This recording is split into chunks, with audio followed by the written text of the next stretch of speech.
The comment didn't arrive like an insult.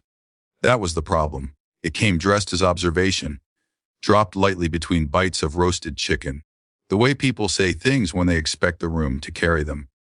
Some kids just don't have the brains. My sister said, smiling faintly, eyes settling on my son as if she were commenting on the weather.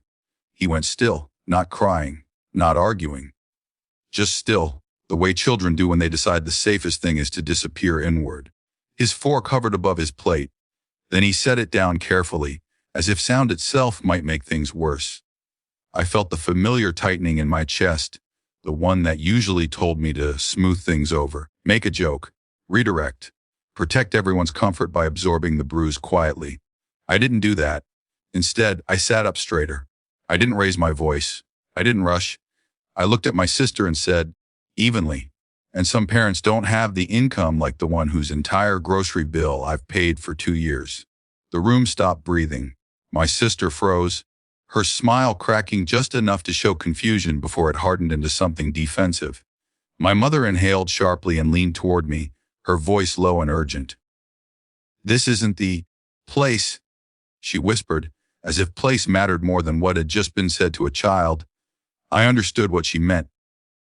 This wasn't the place where truths like that were spoken aloud. This was the place where they stayed hidden under tablecloths and traditions, and the unspoken rule that money only existed when it flowed one way. But the words were already out, and once out, they changed the temperature of the room. For years, I had helped quietly. It started small, covering a week of groceries when my sister's hours were cut, picking up diapers when she was short before payday. It became routine without ever being acknowledged as such. Transfers set on autopilot. Cards shared, temporarily.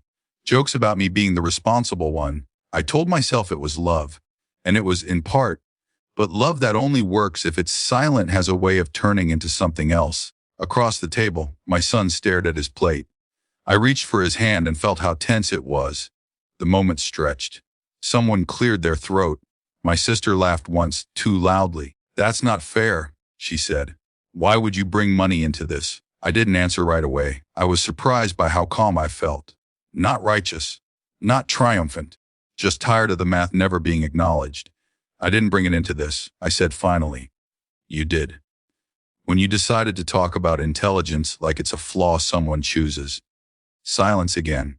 Not the peaceful kind, the kind that weighs. My mother stood and began clearing plates that didn't need clearing. My father stared at his hands. No one defended my sister's comment. No one corrected it either. The room's authority shifted, not because I'd claimed it, but because the old balance had been exposed, and everyone felt it wobble. Dinner ended early. People made excuses about headaches and early mornings. My sister avoided my eyes. As we left, my mother hugged me too tightly and whispered, "You could have handled that differently." I nodded. Because arguing would have required energy I didn't have. At home, my son asked quietly, "Am I dumb?" I sat on the edge of his bed and chose my words carefully.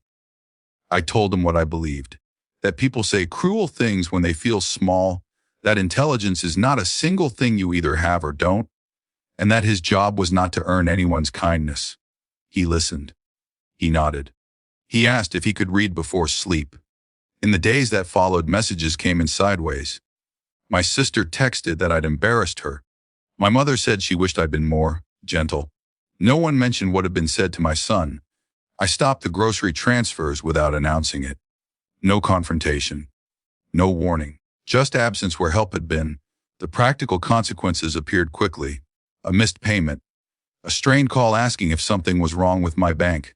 I needed to reassess, I said. It was true. I had reassessed what love looked like when it required my child's silence as payment. The relationship didn't explode, it cooled. Invitations became less frequent. Conversations more careful, more distant. My sister found ways to manage. She always had, just not without leaning. Sometimes, late at night, I replayed the moment at the table and wonder if I should have chosen softer words. If there was a way to protect my son without exposing everything else. I don't have a clean answer.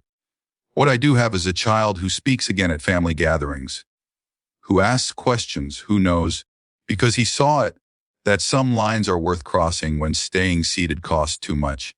The family didn't fracture dramatically. It adjusted around the truth like a body compensating for an old injury. Awkward, imperfect, still functional. And me, I carry a mix of relief and grief. Relief that I didn't swallow that moment whole.